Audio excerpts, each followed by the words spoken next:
면적은 5,000평 정도 되고요. 1년 생산량이 6천만 리터 정도 됩니다. 그래서 작년에 500억 정도 매출 성장을 이뤘습니다.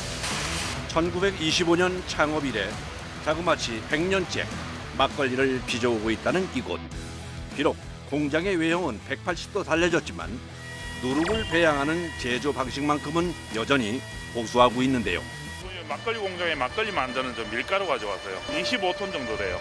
일주일에 한 2번 정도 와요. 아, 25톤씩이요? 네네. 오로지 누룩을 위해 입고되는 밀만 매주 50톤 규모라고 하니 전체 생산량은 어느 정도일지 가늠이 되지 않습니다. 잠시 후 출근 시간. 미생물을 다루는 곳인 만큼 누구라도 예외는 없습니다. 철저하게 위생 관문을 거쳐야만 출입을 허락받을 수 있는데요. 이곳은 막걸리 생산의 첫 번째 단계가 시작되는 전처리실. 공장을 횡단하는 기다란 파이프가 눈에 띄는군요. 자, 생산 시작하겠습니다. 곧바로 파이프와 연결된 기계 설비를 가동시키는 작업자. 막걸리를 만드는 데 있어서 누룩을 만드는데 그 누룩을 만드는 지금 첫 공정입니다. 이게 밀이 일로 들어와서 여기가 이제 밀을 쪄주는 기계입니다. 증작이라고 하는데 일로 밀이 들어가서 이 기계 안에서 스팀하고 수분하고 같이 섞여서 밀이 쪄집니다.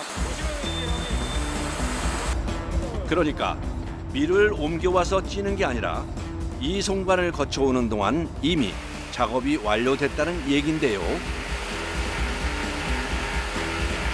이번엔 무슨 작업일까요? 저희가 종균을 비벼야 되는데 그 비벼지는 과정에서 이게 입자가 골고루 분포가 돼 있어야지 잘 비벼지기 때문에 저희가 채로 걸러서 작업을 하고 있습니다. 그렇게 곱게 걸은 밀을 교반기에 넣어주고 추가로 한 번 더 가루를 넣어주는 작업자. 백국균이요. 누룩을 만드는 이 공정에서 쓰이는 균들인데 아, 그것도 곰팡이 쪽인가요? 예, 맞습니다. 다른 여러 균들이 있지만 저희가 이 백국균 단일 종균이라고 하는 거를 사용하고 있는데 온도나 계절의 영향을 많이 받는데 거기에 따라서 막걸리 맛이나 향과 이런 품질이 너무 달라지기 때문에 거기에 가장 특화된 종균이 이 백국균이기 때문에 그 균을 사용하고 있습니다. 아, 그럼 밀가루 찌고에다 섞어주는 거예요? 예, 맞습니다. 워낙 환경에 예민한 종균이라 쉽게 눈을 뗄 수가 없는데요. 이제 이 종균들을 생산 규모에 맞게 증식하고 배양하는 단계가 이어집니다. 이곳은 누룩을 키워낼 인큐베이터 역할을 하는 제국실입니다. 여기 안에 엄청 덥네요. 예, 30도 정도 됩니다. 습하기도 하니까 그래서 체감 온도는 아마 30도 이상이 될 겁니다. 외부 오염물질의 유입을 막기 위해 처음부터 스테인리스 소재로 설계된 공간. 원료가 투입되는 과정 역시 자동화 설비로 진행됩니다. 단일 입국 생산량으론 국내 최대 규모라는 제국실. 한 번에 생산하는 양만 무려 16톤 규모에 이릅니다. 최대한 사람이 없이 기계로 하게 되면은 그만큼 외부적인 다른 요인들이 균 같은 것들이 침투를 안 하기 때문에 이게 훨씬 더 안전하고 깨끗합니다. 작업자의 개입은 최소한으로 줄여야 하지만 그럼에도 불구하고 반드시 확인해야 하는 것이 있죠. 온도하고 습도하고 안 맞게 되면은 세균 증식이 안 돼서 이 입국 과정 이 밀가루를 다 버려야 됩니다.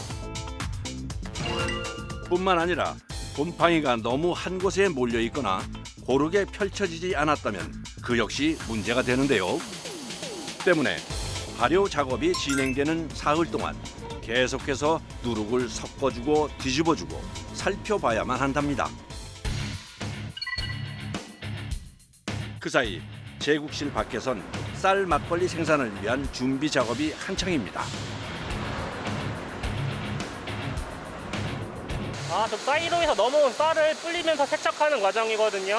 불려야 이제 쌀이 잘 쪄지니까 저희가 아무래도 발효하고 찐 쌀을 이용하잖아요. 그러다 보니까 미리 불려놔야 쌀이 꼬들꼬들하고 잘 푹 익어서 맛있는 술이 완성됩니다. 저희가 오늘 할 양은 16톤 되거든요. 16톤이요? 네, 어마어마하게 소비하네요. 엄청나게 해야죠. 양이 워낙 많다 보니 쌀을 씻는 데만 2시간이나 걸린다는데요.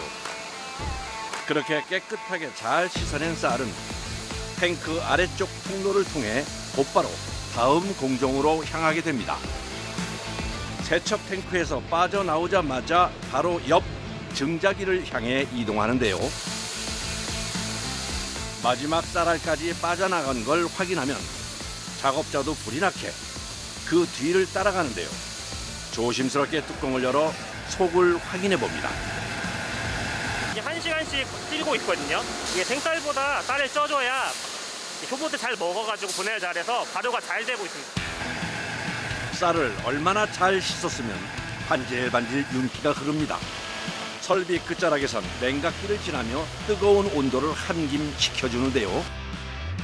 그렇게 쌀 막걸리를 위한 고두밥까지 완성되면 이제 양조 작업이 이루어지는 발효실로 향하게 되는데요. 이곳에선 총 3단계의 발효 과정을 거치게 됩니다. 먼저 밑술이라고 부르는 주모 발효인데요. 이틀간 주모 발효가 무사히 끝나고 나면 1단과 2단 추가 발효가 이어지게 됩니다. 특히 2단 발효 단계에선 주 원료인 쌀이 투입되면서 막걸리의 맛과 향이 더욱더 풍부해진다는군요. 하지만 발효가 끝났다고 해서 쉽게 생산 단계로 넘어갈 수는 없습니다. 반드시 이분들의 손을 거쳐야 하는데요. 일단 먼저 샘플을 뜨고 아침에 확인 한번 해보자. 저희들 분석이 끝나면 이제 생산이 정상적으로 시작이 됩니다. 아, 이게 품질팀에서 오케이가 나야지 생산 시작하는 거예요? 네, 맞습니다. 저희 쪽에서 분석을 해서 오늘 하루 생산이 괜찮다라고 판정을 내려줘야 생산이 진행되는 구조라서. 매일 아침 어김없이 돌아오는 품질 보증팀의 냉철한 평가. 이 제품은 3일 정도 된 제품이고요. 저희들이 문을 열었을 때 움직이는 게 보이시잖아요. 뽀글뽀글하는 거. 예. 제품이 잘 올라와줘야 저희가 발효가 잘 돼 있다고 판단을 합니다. 일단 육안으로 보기엔 문제없이 잘 발효가 된 것 같은데요. 여기서 끝낼 품질팀이 아니죠. 준비해온 통에 탱크별로 빠짐없이 시료를 채취한 뒤 곧장 사무실로 복귀하는데요. 각종 검사 장비들로 가득한 품질 보증팀의 사무실. 급사 실험실을 방불케 하는군요. 확인해야 하는 검사 항목들도 한두 개가 아닌데요. 매일 하고 있는 검사지만 당연히 어느 하나 소홀히 할 수는 없습니다. 가장 먼저 시작하는 검사는 알코올 함량을 확인하는 건데요. 결과를 기다리는 찰나의 시간이 어쩜 이렇게 긴장될까요? 지켜보는 저까지 조마조마합니다. 11.5에서 12.5인데 그 사이 수치에 적합하게 나왔습니다. 이번엔 가져온 막걸리를 현미경으로 들여다보는데요. 막걸리가 이제 발효가 끝나서 이제 효모가 한 10억 마리 정도 있어야 되는데 그 정도 있는지 없는지 이제 효모를 보는 이제 현미경 검증을 하는 겁니다. 아, 10억만이요? 네. 효모가 이제 발효가 되면서 알코올이 높아지는 거니까 효모가 많으면 많을수록 알코올이 높아지는 겁니다. 근데 여기서는 뭐 무작정 높으면 안 되는 거니까 그렇죠. 네. 10억 마리가 적당한 거예요? 네. 효모가 잘 살아 활동하고 있는지 그 생사 여부를 일일이 세는 작업. 지금 보시면은 이렇게 타원형으로 되어 있는 거나 이렇게 땅콩 모양으로 이렇게 좀 생긴 게 효모입니다. 시범 말인지 어떻게 확인을 하냐면 이렇게 정사각형으로 지금 되어 있는데 여기에 있는 개수를 이제 세가지고 계산식에 대입을 해서 이제 결과값이 나옵니다. 저는 일단 타원형인지 땅콩인지 구분하는 것부터가 쉽지 않네요. 예. 그럼 결과 나오는 시간이 개인적으로는 어떠세요? 좀 불안하죠. 이게 뭐 제가 원하는 만큼의 결과값이 나오는지 들어올까? 네, 좀 긴장도 되고 그렇죠. 과연 결과가 어떻게 나왔을지. 맞게 나왔나요? 네, 이번 다행히도 네, 저희가 원하는 수치 정도로 나와가지고 네, 할 수 있을 것 같습니다. 잠시 후 막걸리를 챙겨 들고 홀로 탕비실을 찾은 상엽 씨.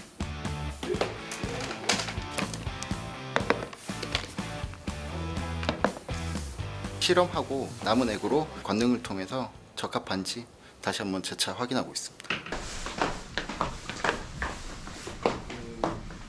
네, 하는 대로 관능 진행하겠습니다. 이게 오늘자 일단 1일차고요. 그다음에 1일차 중에서 1번 1차로 확인했을 때는 뭐 거품이나 이런 곳에서 특이사항은 없는데 일단 눈으로 먼저 살피고 냄새를 맡은 다음 입안에서 맛을 음미하는데요. 새콤하고 괜찮네, 간장은. 분명히 지겜이 아까 봤을 때는 좀 거친 느낌이 있어서 근데 심 같은 거 하나도 안 느껴지는. 아 그래요? 그럼 심이 다 빠졌나? 근데 분석값은 다 뭐 정상입니다 지금. 확실히 상능은 정말로 다 사가는 것 같고. 아직 희석한 게 아니라서 도수가 높을 텐데 말이죠. 다들 술이 세신가 봅니다. 많이 드셔도 돼요, 근데? 원래 업무의 일환이기 때문에 네. 뭐 그렇게 많이 마시는 양은 아니고 네. 이러고 이제 업무 다 진행하다 보면은 네. 이제 취할 정도까지 마시지는 않습니다. 근데 제일 맛있게 드시는 것 같아요, 술을. 원래 술을 좀 즐겨 마시는 스타일이라서 아, 막걸리를요? 막걸리를 제일 좋아하지만 다른 술도 제일 좋아합니다. 네. 아, 막걸리를 되게 네. 잠깐 맛드셨어요. 이제 각자 평가 소견을 작성하는데요. 품질을 보증하는 팀장님이 생각하시기엔 생막걸리 언제 마셔야 제일 맛있나요? 이제 제 개인적인 입장으로는 생산하고 나서 4일부터 7일까지가 가장 맛있습니다. 잠시 후 품질팀의 생산 승인이 떨어지자 곧바로 가동되기 시작한 생산 라인. 이곳 공장에선 발효 설비 완전 자동화를 통해 시간당 3만 병을 생산하고 하루 평균 15만 병을 추구한다는군요. 이번엔 수출용 막걸리들이 나란히 줄지어 어딘가로 향하는데요. 다들 알고 계시는 생막걸리 같은 경우에는 안에 미생물이나 효모가 존재를 해서 지속적으로 발효가 일어나게 되고 그래서 유통기한이 30일입니다. 근데 지금 저희가 수출용이나 지금 내수용으로 지금 만들고 있는 일반 막걸리 같은 경우에는 액을 살균을 하고 그리고 병이나 캡을 살균을 하면서 내부의 미생물 증식을 완전히 억제해 놓은 상태입니다. 그래서 1년 동안이 유통기한이 1년이 될 수가 있는 것이고 이 한 병의 막걸리가 오늘 밤 누군가에게 한 모금의 위안이 되었으면 좋겠습니다. 그날 저녁 무슨 소린가 했더니 제국실 청소 중이군요. 아래층, 2층 다 합쳐서 거의 1톤 정도는 대책거리가 나온다고 보시면 돼요. 그냥 그날 하루는 그냥 이제 청소해야 되는 걸로. 누룩이 막걸리 맛을 좌우하는 만큼 제국실을 청소하는 일 또한 막걸리 공장에선 굉장히 중요한 일입니다. 구석구석 쓸고 닦고 누룩 찌꺼기를 치우고 나면 이번엔 또 다른 작업이 기다리고 있는데요. 이제 물 청소 들어가야 돼가지고 이제 젖으면 춥기 때문에 철저하게 백국균 단일 종균만을 위한 공간이라 행여나 놓치는 빈틈은 없는지 꼼꼼하게 씻어내야 합니다. 이렇게 추운데 청소할 부분이 보이나요? 가까이 보면 보여요. 이 밑에만 이렇게 천장하다 보면 한 2-3시간. 게다가 하염없이 천장을 바라보며 한참을 청소해야 하니 이 역시 만만치 않은 작업이죠. 그렇게 한참이나 더 기다리는 끝에 드디어 청소 작업이 끝난 것 같은데요. 아직 날이 찬데 사우나를 다녀온 듯 땀으로 샤워를 하고 나온 종흠 씨. 제가 무심코 마신 막걸리 한 병에 이렇게 많은 분들의 수고가 담겨 있었군요. 만들 때 제 가족, 제 친구들이 먹는다는 생각을 하고 열심히 만들고 있습니다. 막걸리 한 잔 드시면서 세포를 푸시면 좋겠습니다. 감사합니다.